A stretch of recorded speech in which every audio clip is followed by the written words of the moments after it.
is a school psychologist. Yeah. Right? Almost always she comes home and tells me stories about the kids she sees. Recently, she told me about a boy who cannot sit still. He's an 11-year-old walking disruption, the bane of his teacher's existence.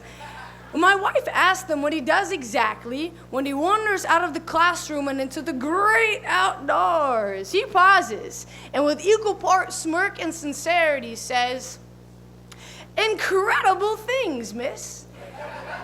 To me, this kid knows more about life than any of the others still inside picking away at a test that's only going to be used to figure out where the gel cell should be built next. It seems to me that mediocrity is not a part of this kid's actions or vocabulary, since he occupies his time with nothing shy of incredible. No doubt, he probably seems uncontrollable at times, but maybe that's because his mind is too much spark plug for the sockets everyone around him is trying to plug him into. Perhaps the only reason he's getting tested instead of being placed into the gifted class is because no teacher ever learned that dark could shine like that. Show him how black can still cocoon you into butterfly, kid. Marvel the English with your impeccable Spanish mouth. Let them know that brown skin is not a prerequisite for after-school suspension.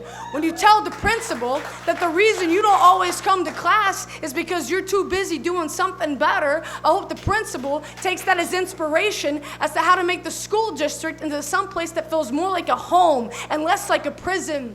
You see, the problem with the dropout rate is that it has nothing to do with the kids, as much as it has to do with our broken system. A flower can only grow as big as the pot it is put into. It needs good soil, adequate sun, and decent water. Our public schools look more like drought fields instead of burgeoning gardens. It is no kid's fault for not following blindly a system that doesn't even see them. What sort of society would we be if we listened to kids with dignity?